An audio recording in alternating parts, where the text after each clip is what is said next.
Hello everyone, welcome to Chanakya YouTube channel, जहां पे हम आपके लिए आईबीपीएस आरआरबी की एक सीरीज चला रहे हैं। आईबीपीएस आरआरबी आपका जो है जुलाई में होने वाला है। ये आपकी श्योरिटी है कि आरआरबी का जो पीओ का एग्जाम है वो हमारा 27 जुलाई से स्टार्ट हो जाएगा। एग्जाम की बात कर रहे हैं तो 27 जुलाई से शुरू हो जाएगा। जब हमने शुरुआत की थी सीरीज की तो हमने डिस्कस किया था सिलेबस, और सिलेबस में हमने डिस्कस किया था कि जो सिटिंग और पजल है हमारी वो सबसे ज्यादा वेटेज रखती है। सिटिंग एंड पजल हमारी सबसे ज्यादा वेटेज रखती है, तो इसलिए हम यहाँ पर सिटिंग अरेंजमेंट को स्टार्ट कर रहे हैं। सिटिंग अरेंजमेंट की अगर बात करें तो दो क्वेश्चन आपको बड़े प्यार से मिल जाएंगे। दो क्वेश्चन का मतलब है आपके 10 मार्क्स, 2 क्वेश्चन मतलब 2 सेट की बात चल रही है, ठीक है। और हर सेट में मिनिमम 5 क्वेश्चन वहां पर होने ही है, तो आपके 10 क्वेश्चन वहां पर मतलब आपके बनने वाले हैं। 10 मार्क्स बहुत बड़ी बात होती है अगर हम वहां पर समझ। तो आज हम सिर्फ कुछ बेसिक्स समझेंगे। सिटिंग अरेंजमेंट में बेसिक्स क्या होते हैं, हमें क्या क्या चीजें यूज करनी है, कौन सा वर्ड क्या बता रहा होता है, या फिर किस वर्ड का मतलब क्या होता है और हमें उसे किस तरीके से बनाना होता है। आज सिर्फ हम बेसिक्स समझेंगे, कितने तरीके की सिटिंग होती है या फिर हम उसको कैसे इंप्लीमेंट करने वाले। देखो, सबसे पहले जो हमारे पास सिटिंग है वो होती है सिंगल रो की। सिंगल रो में क्या होता है आपके पास, यहाँ पे आपको बताया गया है कि देखो सिंगल रो में all the people are facing towards one of certain direction, मतलब किसी भी डायरेक्शन में देखो वो देख सकते हैं, ठीक है। कुछ ऐसा हो सकता है कि कुछ नॉर्थ देख रहे हैं, कुछ साउथ देख रहे हैं, ये सब भी हो सकता है। और ऐसा भी हो सकता है आपके पास सिंगल रो के अंदर कि आपको नंबर ऑफ पर्सन गिवन ना हो। तो मैं आपको यहाँ पे समझा देता हूँ चीजें कि होंगी कैसे और आपको क्या क्या मान के वहां पर चलना। देखो, सिंगल रो की अगर बात करें तो लेट से आपके पास एक रो है, आपको बताया गया है वहां पर total number of person let से 8 हैं। मान लेते हैं कि 8 लोग हैं, 1 2 3 4 5 6 7 8। आपका सबसे पहला काम ये होना चाहिए, अगर उसमें क्वेश्चन में बोला है ना 8 पर्सन, तो आप 8 बना लो यहां पर जगह, 8 सीट्स बना लो, जिससे कि आपको ये समझ में आ जाए कि यार 8 लोग यहीं पर रहेंगे, अगर इसके बाहर कुछ जाता है तो वो चीज गलत हो जाए। अब इसमें दो चीजें हो सकती हैं, या तो ऑल आर फेसिंग नॉर्थ या साउथ। या तो नॉर्थ देख सकते हैं या साउथ देख सकते हैं, लेकिन कुछ क्वेश्चंस ऐसे आएंगे जिसमें आपको लिखा होगा some facing north and some facing south. इस चीज के लिए भी आपको तैयार है, ठीक है। अब इन तीनों में डिफरेंस क्या है वो आप यहां पर समझना। अगर लिखा है ऑल आर फेसिंग नॉर्थ तो इट मींस कि आपका जो फेस है वो कुछ इस तरीके से, ठीक है। अब ऑल आर फेसिंग नॉर्थ है, इट मींस कि ये वाला जो हैंड है, मतलब जो वाला एंड है आपका लेफ्ट हैंड कहलाएगा, ये आपका लेफ्ट हैंड कहलाएगा, और ये वाला आपका राइट हैंड कहलाएगा, अगर ऑल आर फेसिंग नॉर्थ वाली बात है, ठीक है। अगर ऑल आर फेसिंग साउथ वाली बात है तो आपके जो हैंड है या एंड है वो चेंज हो जाएगा, ये हो जाएगा आपका लेफ्ट हैंड और ये हो जाएगा आपका राइट हैंड। इस चीज का थोड़ा ध्यान रखना, क्योंकि क्वेश्चन में क्या होता है कि बनवाने के बाद वो बोल देगा कि लेफ्ट हैंड से कौन सी पोजीशन पे थर्ड पोजीशन पे कौन है, या फोर्थ पोजीशन पे कौन है, या राइट हैंड से कौन है, ठीक है। तो इस चीज का थोड़ा सा ध्यान रखना है आपको क्वेश्चन बनाने के बाद, क्योंकि देखो अगर साउथ है और आप यहां से लेफ्ट हैंड ले रहे हो तो वो गलत हो जाएगा, ठीक है। तो लेफ्ट हैंड से पोजीशन ये वाली मानी जाएगी अगर सब साउथ देख रहे हैं तो, अदरवाइज नहीं, ठीक है। और नॉर्थ देख रहे हैं तो हमारा लेफ्ट हैंड ये और राइट हैंड ये रहेगा। लेकिन अगर ऐसा हो जाए कि some facing north and some facing south, तब हम लेफ्ट और राइट किसे मानेंगे, ये यहां पर बड़ा कंफ्यूजिंग है कि यार अब किसे माने, क्योंकि कुछ तो नॉर्थ देख रहे हैं कुछ साउथ देख रहे हैं। तो एंड वाली अगर बात होगी तो आप नॉर्थ फेसिंग के हिसाब से इसमें भी यूज करोगे। आपके अगर सम फेसिंग नॉर्थ है एंड सम फेसिंग साउथ है, अगर कुछ ऐसा है कि कुछ नॉर्थ देख रहे हैं और कुछ साउथ देख रहे हैं, तो यही आपका लेफ्ट रहने वाला है और यही आपका राइट रहने वाला है। मतलब ये जो चेंजेस होंगे सिर्फ उस कंडीशन में होंगे जब सब पर्सन कहां देखेंगे, साउथ की साइड देखेंगे। जब सारे पर्सन साउथ की साइड देख रहे होंगे तभी ये चीजें वहां पर यूज होने वाली, ठीक है। चलो एक एग्जाम्पल लेते हैं, एक एग्जाम्पल बनाते हैं, 8 पर्सन का ही बनाते हैं, ऑल आर फेसिंग नॉर्थ वाला रखते हैं, ठीक है। सबके सबका फेस कहां पर है, नॉर्थ में है। और हमेशा देखो दो कंडीशंस लेके चलना, मैं आपको बताता हूं यहां पर। दो कंडीशन से मतलब है, देखो यार दो कंडीशन क्यों लेके चलनी है, क्योंकि कोई ना कोई कंडीशन कभी ना कभी गलत होने वाली है बैंक के एग्जाम, ये श्योरिटी है। तो इसमें हम दो कंडीशन कैसे लेके चलेंगे, एक ऊपर वाली कंडीशन हो गई और एक नीचे वाली कंडीशन हो गई, ठीक है। अब आपको बताया गया है कि there are 8 person A to H, मान लेते हैं A to H facing north, ये हमने बना ही लिया है। ये क्वेश्चन मान के चल रहे हैं हम, ठीक है, हम एक एग्जांपल ले रहे हैं। फेसिंग नॉर्थ है, वर्ड्स कैसे कैसे यूज होंगे वो समझते हुए चलना, और प्लीज वीडियो को स्किप मत करना। अगर आप यहां तक हो तो स्किप अगर आपने की तो आपको वर्ड्स चले जाएंगे और आपको समझ में नहीं आएगा बाद में कि इस वर्ड का मतलब क्या होता है, ठीक है। चलो, अब मैं अगर आपसे यहां पर बोलता हूं कि A is sitting third from the end, third from any of the end, किसी भी एंड से जो ए है वो थर्ड पर है, थर्ड फ्रॉम एनी एंड। अब वो किसी भी एंड से थर्ड पर है, अब वो यहां पर भी हो सकता है और वो यहां पर भी हो सकता है। तो आपको दो कंडीशन बनानी ही पड़ेगी कि जो ए है वो third from any of the and है। ठीक है, तो इस तरीके से आप बनाओगे। हाँ, अगर ये बोला जाता third from the left and तो दोनों कंडीशंस में हम यहां बना लेते, थर्ड फ्रॉम राइट एंड तो हम दोनों कंडीशन में यहां बना लेते, बट उसने बोला third from any of the and, तो इसका मतलब है कि थर्ड कहीं से भी वो हो सकता है। ठीक है, तो इस तरीके से यहां पर है। Two person sitting between A and B, A और बी के बीच में दो लोग बैठते हैं। ठीक है, दो लोग ए और बी के बीच में बैठते हैं, तो बी यहां पे आ जाएगा और इस वाली कंडीशन में बी यहां जाएगा। तो दोनों कंडीशंस आपको साथ साथ लेके चलनी है, अदरवाइज वो चीजें गलत हो सकती है। ठीक है, so two person sitting between A and B. अब यहां पर बोल दिया जाए कि C sits second to the right of C, sorry C sits second to the right of B, तो बी के राइट में सेकंड पर सी है। इस तरीके से आप रफली काम भी ये करोगे। देखो कभी कभी ऐसा होगा कि आपको कुछ कंडीशंस बताई जाएंगी बट वो बन नहीं रही होंगी, तो आप रफली कैसे बनाओगे मैं वो बता रहा हूं यहाँ। ठीक है, तो बी के राइट में सेकंड पर सी है, तो बी के राइट में सेकंड पर सी, ये इस तरीके से आ जाए। As many person sitting to the right of C, right of C, जितने पर्सन राइट में बैठे हैं सी के, as many person sitting to the right of C as to the left of D, कि उतने ही पर्सन डी के left में बैठे हैं जितने सी के राइट में बैठे। तो सी के राइट में यहां पर कितने हैं, एक भी नहीं है, तो इसका मतलब है कि डी के लेफ्ट में भी कोई नहीं होना चाहिए। इस वाली में सी के राइट में तीन लोग हैं, तो एक दो तीन, तो इसका मतलब है कि डी यहां पर आ जाए। ठीक है, अब आगे बोल दिया गया कि D and C are not immediate neighbours, D and C are not immediate neighbours, मतलब डी और सी एक साथ नहीं आने चाहिए। तो उस हिसाब से हमारी ये वाली कंडीशन क्या हो जाएगी, गलत, क्योंकि डी और सी क्या आ गए, साथ साथ आ गए। इस तरीके से बोला जा सकता है क्वेश्चन में कि D and C are not immediate neighbours, इसका मतलब वो साथ साथ नहीं हो सकते। अगर वो बोले D and C are immediate neighbours, तो इसका मतलब है कि डी और सी साथ साथ बैठेंगे। इमीडिएट नेबर बोल सकता है, देखो यहां पर मैं वो कुछ वर्ड्स बता रहा हूं आपको, वो ध्यान रखना। इमीडिएट नेबर्स बोल सकता है, next to each other, sitting next to each other हो सकता है, sitting next to each other, या फिर एडजेसेंट नेबर। ठीक है, या फिर अगर बोले कि इमीडिएट राइट है, अगर इमीडिएट राइट बोला तो इसका मतलब है कि बिल्कुल इधर होना चाहिए, इमीडिएट लेफ्ट बोला तो बिल्कुल इधर होना चाहिए। इस चीज का ध्यान रखना बस। Sitting next to each other, sitting adjacent to each other, immediate adjacent, immediate next to each other, immediate neighbours, ये कुछ भी वर्ड्स अगर यूज होते हैं इट मीन्स कि दोनों साथ साथ वहां पर बैठे। ठीक है, लेकिन हमें क्वेश्चन में बोला अभी कि डी और सी साथ में नहीं बैठेंगे, इसलिए डी और सी की कंडीशन नीचे वाली क्या हो गई हमारी, गलत हो गई। आगे बढ़ते हैं। E sits fourth to the right of A, E sits fourth to the right of A, तो A के राइट में हम फोर्थ पे चलते हैं, फर्स्ट सेकंड थर्ड फोर्थ, तो यहां पर क्या आ गया, E आ गया। ठीक है, अब बोल रहे हैं कि F sits to 3 places away from E, इस चीज को ध्यान से समझना। F sits 3 places away from E, तो F जो है वो 3 प्लेसेस अवे है किससे, E से। तो इसका मतलब देखो हमेशा ध्यान रखना, जब 3 प्लेसेस अवे लिखा हो या 4 प्लेसेस अवे लिखा हो, कभी भी ये चीजें लिखी हो तो एक माइनस कर देना, उनके बीच में उतने लोग होंगे। तो यहां पे लिखा है 3 प्लेसेस अवे, इट मींस कि 1 2 और यहां पर क्या आ जाएगा, F, 1 2 और F आ जाएगा। अगर ये लिखा हो कि बिटवीन, तो बिटवीन का मतलब है कि उनके बीच में उतने ही पर्सन है, बट अगर प्लेसेस अवे लिखा है या इतनी दूर बैठा है, तो ये सब लिखा हो तो उसमें एक माइनस कर लेना। जब तक बिटवीन ना आए तब तक आपको ये नहीं मानना कि हाँ वहां पर उतने ही लोग हैं उसके बीच में जितने बताए गए।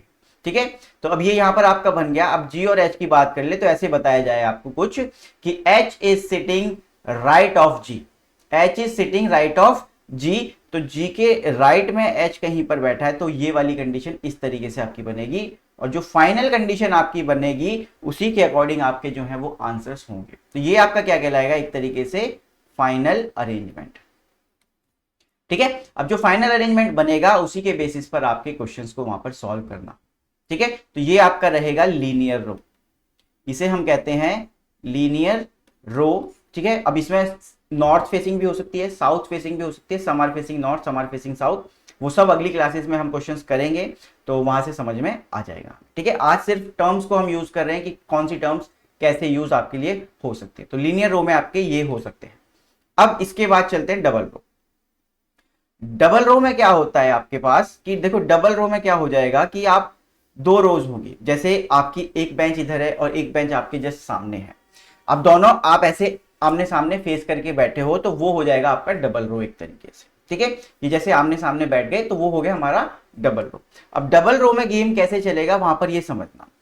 क्वेश्चन में तो ये बताया जाएगा आपको कि ये सब क्या है, एक दूसरे को फेस कर रहे हैं। जैसे डबल रो में मैं मान लेता हूं 5 लोग हैं, 1 2 3 4 5, और यहां पर भी मान लेते हैं 1 2 3 4 5। आपको ऐसे बोल दिया जाएगा कि ABCDE 5 लोग हैं, रो 1 में बैठे हैं और ये नॉर्थ देख रहे हैं। PQRST 5 लोग हैं, सेकंड रो में बैठे हैं एंड ये साउथ देख रहे हैं। तो देखो एग्जाम के अकॉर्डिंग क्या है कि नीचे वाले नॉर्थ देख रहे हैं और ऊपर वाले साउथ देख रहे हैं, क्योंकि वो बोलेंगे फेसिंग ईच अदर। बट अगर आप इसको नॉर्थ और इसको साउथ मान के चलो तो भी कोई दिक्कत नहीं आएगी, प्रॉब्लम नहीं आएगी। तो मैं हमेशा यही मान के चलता हूं कि ऊपर वाले नॉर्थ नीचे वाले साउथ। दूसरी कंडीशन में भी सेम मानेंगे कि ऊपर वाले नॉर्थ नीचे वाले साउथ। तो जब हम इसमें बनाएंगे तो इसमें हम ABCD लिख रहे होंगे, ऊपर वाले में भी ABCD और इसमें भी ABCD। इस वाले में जब हम लिखेंगे तो PQRST लिख रहे होंगे, क्योंकि देखो फेसिंग ईच अदर से मतलब है कि वो आमने सामने बैठे हैं, तो उससे कोई फर्क नहीं पड़ेगा आपको कि आप इधर बैठे हो या उधर बैठे हो। फेसिंग आपकी अगर आप अपोजिट भी कर लोगे तो सेम ही आने वाली है। ठीक है, तो उससे कोई फर्क नहीं पड़ने वाला। तो स्टार्ट करते हैं, इसकी वर्डिंग्स कैसे हो सकती हैं। A is sitting in the middle of the row.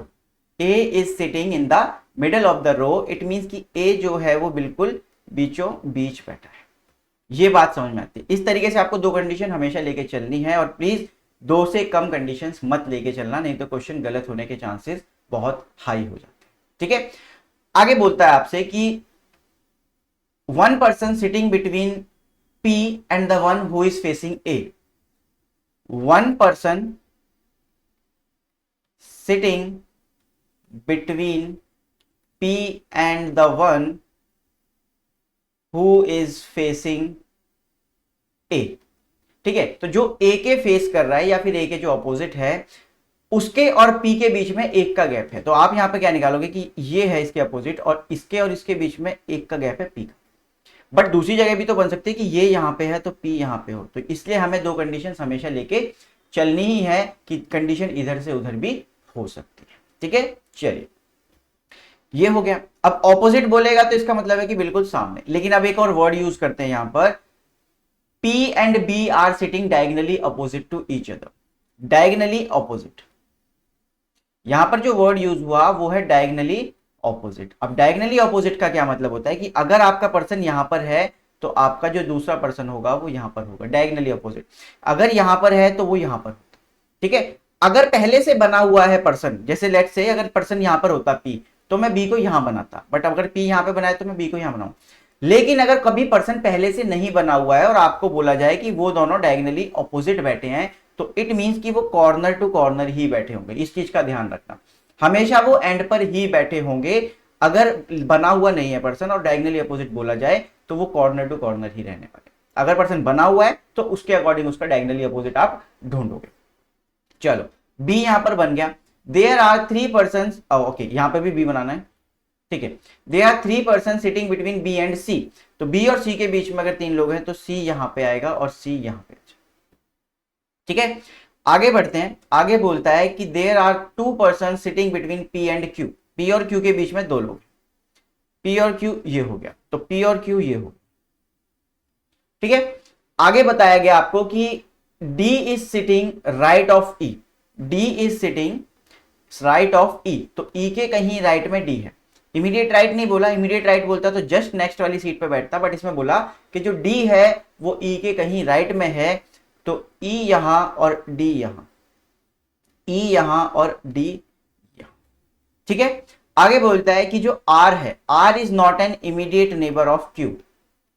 R is not an immediate neighbour of Q, तो इस हिसाब से R यहां पे आ जाएगा और इस हिसाब से R यहां पे आ जाएगा। ठीक है, तो इस तरीके से आपको बनाना है। और आगे बढ़ते हैं तो ये बोल देगा कि S is sitting second to the right of T। S is sitting second to the right of T। तो T के राइट में सेकेंड पर S बैठा है, T के राइट में। अब यहां से राइट निकालना है आपको, तो ये होगा T और इसका राइट इधर होगा, क्योंकि फेसिंग साउथ है तो यहां पर S आ जाएगा, ये होगा टी और यहां पर क्या आ जाएगा ऐसा। ठीक है, आगे आपको कोई एक ऐसी कंडीशन बोल दी जाएगी जिसमें से कि क्या होगा कि दोनों में से कोई एक जो है वो गलत हो जाएगा। तो कंडीशन ये बोल दी जाएगी कि या तो ऐसे बोल दे चलो मान लो S and R are not immediate neighbours, S और आर कोई भी इमीडिएट नेबर नहीं है। तो इस वाले में देखो एस और आर इमीडिएट नेबर है, तो उस अकॉर्डिंग ये वाली कंडीशन क्या हो जाएगी हमारी गलत हो जाएगी। या फिर कुछ ऐसे बोल दे कि E and Q are not sorry D and Q are not opposite to each other, D and Q are not sitting opposite to each other. तो इस कंडीशन में क्या है डी और क्यू यहाँ पे सामने है, तो ये गलत हो जाएगी। तो कुछ ना कुछ ऐसा जरूर बोल देगा वो जिससे कि वो कंडीशन जो है वो एलिमिनेट हो जाए और दूसरी कंडीशन जो है वो हमारी सही हो जाए, और उसको हम बोल देंगे फाइनल अरेंजमेंट। और इसके बेसिस पे हमारे क्या होंगे फिर क्वेश्चन हम सॉल्व करने वाले। ठीक है, तो इस तरीके से आपके बेसिक्स चलते रहेंगे। यहाँ पर एक चीज का और ध्यान रखना, देखो यहाँ पे तो 5 के 5% थे, चलो वो बाद में हम करेंगे। वैकेंट सीट वाला भी क्वेश्चन आता है कि सीट वैकेंट है, मतलब सीट 5 है पर्सन 4 ही बैठे हैं, या सीट 6 है पर्सन 5 बैठे, तो उस वैकेंट सीट वाले क्वेश्चंस भी आते हैं, तो वो भी हम करेंगे आगे चलते हुए। जब आगे क्लासेस बढ़ेंगी तो हम आगे उनको करते हुए चलने वाले। चलो अगला है हमारे पास सर्कुलर अरेंजमेंट। देखो सर्कुलर अरेंजमेंट में 3 चीजें हो सकती हैं, या तो अंदर देख सकते हैं पर्सन, या बाहर देख सकते हैं, या फिर कुछ अंदर देख सकते हैं और कुछ बाहर देख सकते हैं, जैसे हमने लीनियर रो में किया था। अब यहाँ पे समझते हैं कि सर्कुलर में ऐसा क्या है। देखो सर्कुलर ना बहुत ईजी होती है, लीनियर से काफी इजी है सर्कुलर अरेंजमेंट। क्योंकि देखो जैसे मान लेते हैं चलो 8 लोग हैं, ऐसा मानते हैं कि 8 लोग, और सारे पर्सन्स अंदर देख रहे हैं, सारे पर्सन्स अंदर देख रहे हैं। और हमेशा 2 कंडीशंस आप बनाओगे ही बनाओगे, इस चीज का ध्यान रखना, क्योंकि अगर आपने 2 कंडीशंस नहीं बनाई तो कभी ना कभी आप कहीं ना कहीं गलत क्वेश्चन को जरूर करते हो। तो आपने बनाई यहाँ पर 2 कंडीशन, आपको बोला गया कि ए टू एच 8 लोग हैं, ए टू एच 8 लोग अगर आपके पास है वहां पर, तो आपको अब बताया गया कि B is sitting third to the right of A, B is sitting third to the right of A. इस तरीके से आप क्वेश्चन में बनाओगे रफली, अगर आपके पास जगह नहीं।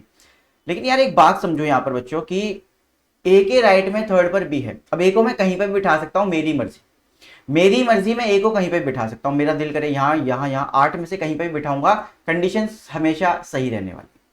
लीनियर रो में मैं ये काम नहीं कर सकता था, क्योंकि वहां पर एक स्ट्रेट लाइन थी और मुझे नहीं पता कि किसके राइट में और किसके लेफ्ट में कितने जा सकते। बट ये सर्कुलर अरेंजमेंट है तो उसमें कहीं भी राइट और लेफ्ट घूम फिर के आने ही वाला है। तो आप क्या कर सकते हो, कहीं से भी शुरू कर सकते हो। आपका दिल है यहां से शुरू करने का, आप यहां से कर दो, 1 2 यहां पर बी, 1 2 यहां पर, ठीक है। तो ए के राइट में थर्ड पर बी बनता है। आगे बोला गया कि बी और सी के बीच में 2 लोग हैं, there are 2 person sitting between B and C, there are 2 person sitting between B and C. तो आपको पता है कि 1 2 सी यहां तो नहीं आएगा, तो 1 2 सी यहां पे आ जाएगा, 1 2 सी यहां पर आ जाएगा। और कैसे यूज हो सकते हैं वर्ड्स कि C and D are sitting opposite to each other, sitting opposite to each other का मतलब है कि बिल्कुल आमने सामने वो बैठे होंगे, ऑपोजिट का मतलब आमने सामने बैठे होंगे। अब यहां पर एक चीज और समझना, कुछ अगर क्वेश्चन में ये आए कि सम नॉर्थ है, सम नॉर्थ एंड सम साउथ, ठीक है, सम नॉर्थ एंड सम साउथ है, इसमें अगर कभी बोला जाए कि ऑपोजिट टू ईच अदर, अगर ऑपोजिट टू ईच अदर बोला जा रहा है, इट मींस कि वो दोनों आमने सामने बैठे। फेस नॉर्थ भी हो सकते हैं और साउथ भी हो सकते हैं, फेस नॉर्थ भी हो सकते हैं और साउथ भी हो सकते हैं, अगर ऑपोजिट की बात आ रही है, सम नॉर्थ और सम साउथ है।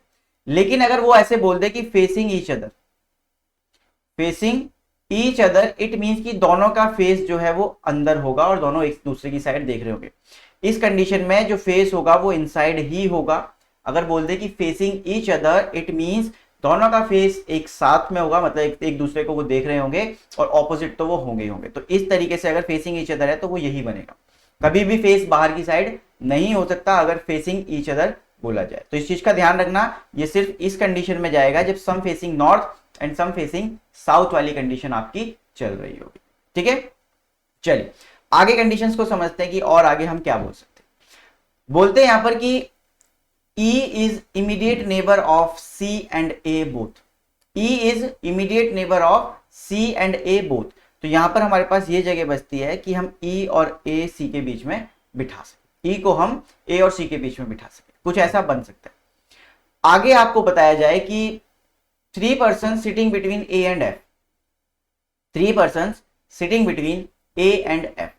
तो कभी भी एक चीज का ध्यान रखना, 8 पर्सन की बात हो रही हो और बीच में 3 लोग हो, बिटवीन में तीन लोग हो तो हमेशा ऑपोजिट ही होने वाला है। देखो 1 2 3 F, 1 2 3 F, तो हमेशा ऑपोजिट ही आएगा, उसके अलावा कुछ नहीं आ सकता।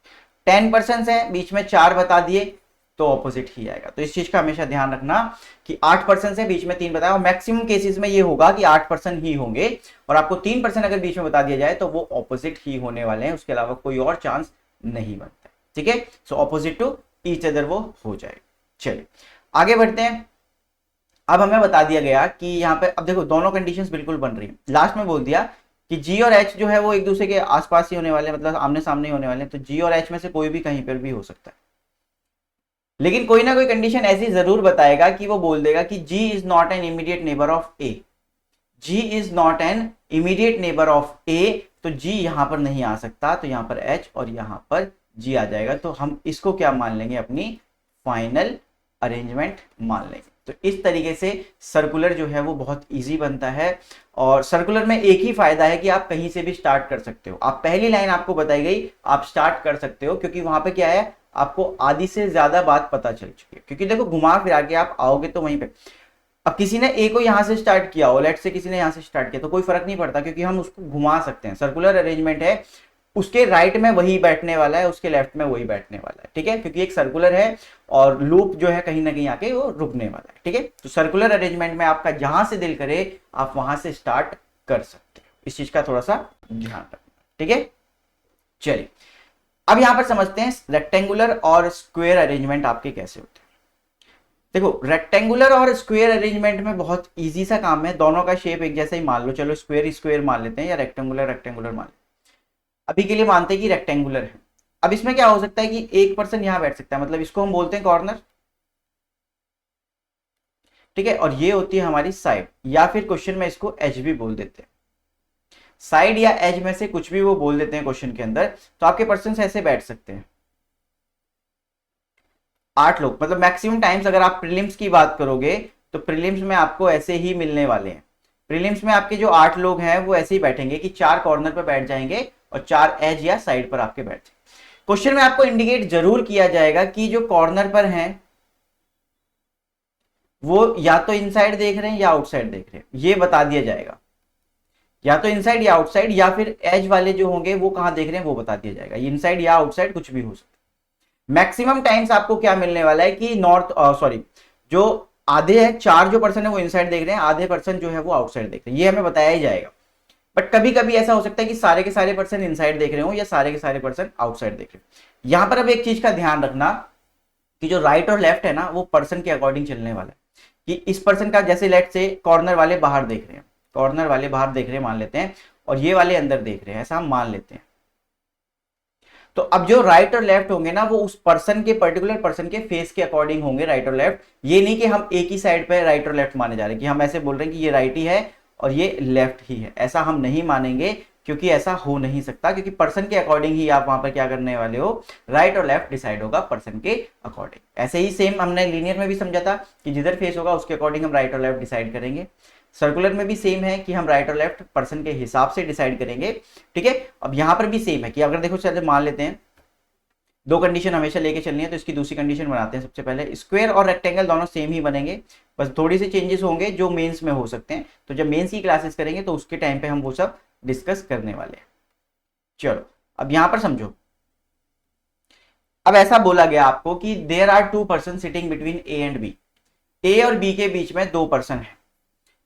अब आपको नहीं पता कि ए और बी के बीच में 2 पर्सन है तो ए के राइट में है बी या बी के राइट में है ए।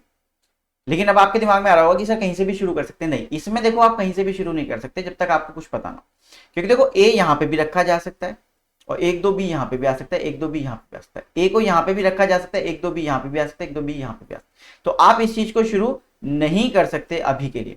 तो आपको यहां पे ना कुछ जरूर हिंट मिलेगी कि ए कहां पे है या बी कहां पे। तो आपको बोल दिया जाएगा कि बी या ए, किसी के बारे में हम मान लेते हैं बी के बारे में, बी इज सिटिंग सेंटर। ठीक है, be sitting in the centre, या फिर एज पे या साइड पे। तो ये साइड पे है, किसी बी जो है वो किसी साइड पर बैठा है। तो आप बना सकते हो अब ये कि बी यहां पे है, बी यहां पे, 1 2 ए, 1 2 ए। या तो ए के बारे में कुछ बता देंगे या बी के बारे में कुछ बता देंगे जिससे कि आप शुरू कर सको क्वेश्चन।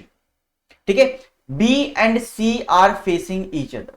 अब मैं क्या कह रहा हूं, B and C are facing each other, तो इसका मतलब है कि दोनों आमने सामने बैठे होंगे और दोनों का फेस जो है वो एक दूसरे की तरफ होना चाहिए, तो यहां पर आ जाएगा सी। ठीक है, इस तरीके से आपको अप्रोच रखनी है, बिल्कुल सर्कुलर जैसा ही है, बट आपको लेफ्ट और राइट का थोड़ा सा ध्यान रखना है कि कौन सा लेफ्ट है और कौन सा राइट है। ठीक है, अब यहां से मैं बोल देता हूं कि D is sitting third to the right of A.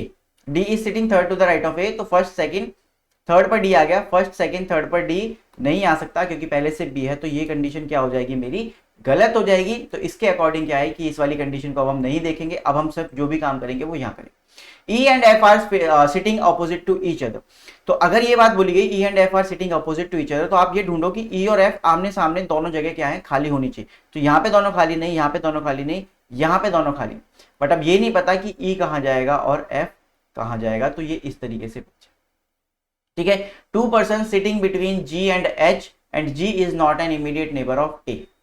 G और H के बीच में दो लोग बैठे हैं, लेकिन G जो है वो not an immediate neighbour of A, तो A का इमीडिएट नेबर नहीं होगा, तो H यहाँ पे आ जाएगा और G यहाँ पे आ जाएगा, और G और H के बीच में दो पर्सन का गैप है। अब आप कहोगे कि सर E और F का क्या करना है, तो देखो कभी कभी ऐसा भी होगा आपके किसी भी क्वेश्चन, सर्कुलर में भी हो सकता है ये काम, लीनियर में भी हो सकता है, डबल रो में भी हो सकता है, किसी भी पर्टिकुलर आपकी सीटिंग में हो सकता है कि किसी पर्सन की पोजीशन आपको फिक्स ना पता हो, तो कभी भी इसके बारे में आंसर पूछा जाएगा तो ईदर और में ही आप आंसर कर सकते हो, उसके अलावा नहीं। जैसे मैं पूछूं who is sitting immediate left of B, immediate left of B, immediate left of B ये है, तो immediate left of B E और ई एफ में से कोई भी हो सकता है, तो इधर ई और एफ आप कुछ भी बोल सकते हो। तो इस तरीके से आपकी जो सिटिंग है वो क्वेश्चन मांगेगी आपसे और आपको इस तरीके से आंसर कर देते हैं। ठीक है, चलिए नेक्स्ट देखते हैं। नेक्स्ट है हमारे पास ट्रायंगुलर। अब देखो ट्रायंगुलर में क्या है, सिर्फ आपको ये समझना है कि ऑपोजिट क्या है, बाकी सब कुछ सेम है, बाकी सब कुछ सेम है। हो सकता है कि एज वालों को बोल दे कि अंदर देख रहे हैं, कॉर्नर वाले बाहर देख रहे हैं, तो सिमिलर है बिल्कुल जैसे हमने रेक्टेंगल और स्क्वायर की बात की। अब यहाँ पर बस ऑपोजिट का ध्यान रखना। अब देखो इस रेक्टेंगल और स्क्वायर में क्या है कि आपको ऑपोजिट पता चल रहा है कि आमने सामने वाले ऑपोजिट है, लेकिन अब इसमें जो पर्सन बैठेंगे वो कुछ इस तरीके से बैठेंगे, 6 लोग। अगर हम मेंस की बात करें तो इसमें 9 लोग भी हो सकते हैं कि दो दो यहाँ पर वो बिठा दे। मान लो सबका फेस अंदर है, कोई दिक्कत नहीं, सबका फेस अंदर है, वो जो क्वेश्चन में बताया जाएगा उसके अकॉर्डिंग। तो आप यहाँ पे सिर्फ ये समझो कि ऑपोजिट क्या होते हैं, बाकी आप क्वेश्चन जो है वो सेम वही होने वाले हैं जो हमने स्क्वायर और रेक्टेंगल का समझा। तो इसका ये जो सामने आमने सामने है, ये दोनों एक दूसरे के ऑपोजिट होने वाले। यहां से अगर ऑपोजिट बोला जाए तो ये दोनों एक दूसरे के ऑपोजिट बैठते हैं, और यहां से ये दोनों एक दूसरे के ऑपोजिट बैठते हैं। तो कभी भी ऑपोजिट बोला जाए कि अगर ए यहाँ पे है और बोला जाए कि A and B are sitting opposite to each other, तो यहाँ पे मत बना देना। काफी बच्चे ये गलती करते हैं कि वो यहाँ पे बना देते हैं, बट नहीं, यहाँ पर आपका बी आएगा। तो ए और B opposite to each other इस तरीके से आपका होने वाला है। ठीक है, और ऑपोजिट यहाँ पे होता तो यहाँ पे हो जाता सी और डी। अगर ई यहाँ पे ई और एफ के लिए ऑपोजिट बोला तो वो ऐसे। तो ऑपोजिट कैसे होते हैं वो यहाँ पे आपको समझ में आया होगा। ठीक है, इसमें मेन ऑपोजिट का ही है ट्रायंगुलर में। अब देखो कोई भी शेप हो सकती है, जैसे अब मैं आपको बताऊं तो हेक्सागोनल भी बनाया जा सकता है। अगर एग्जामिनर चाहे तो वो हेक्सागोन भी बना सकता है, 12 लोगों को बिठाना चाहे, ठीक है, तो वो 12 लोगों को भी बिठा सकता है, उसकी मर्जी। तो वो इस तरीके से कुछ भी यहाँ पर कर सकता है, बट आपका जो मेजर था वो था आप ऑपोजिट्स को समझो कि ऑपोजिट्स आपके कैसे बनते हैं। तो आज की बेसिक्स क्लास में यही रहेगा। आज हमने बेसिक्स में ये समझ लिया कि कौन सी अरेंजमेंट हमारे पास कैसे आएगी, हमें कैसे अप्रोच करना है, हमें वो कैसे बनानी है, और हमने अभी लास्ट में सीखा कि ट्रायंगल में ऑपोजिट्स कैसे होते हैं। तो चेंजेस हो सकते हैं उसमें, ठीक है, वो हमने समझ लिया। बाकी बेसिक्स यही थे इसके सिटिंग अरेंजमेंट के। आई होप आपको क्लास अच्छी लगी होगी, आपके बेसिक्स थोड़े से क्लियर हुए होंगे। नेक्स्ट क्लास में बेसिक क्वेश्चंस करेंगे, छोटे सिंपल से क्वेश्चंस करेंगे। कुछ क्वेश्चन ऐसे करते हैं कि अगली क्लास में क्वेश्चन को ऐसे लाएंगे कि एक नॉर्थ वाला, एक साउथ वाला, और सर्कल और स्क्वायर वाले देखते हैं। ठीक है, चलिए मिलते हैं अगली क्लास में। Thank you.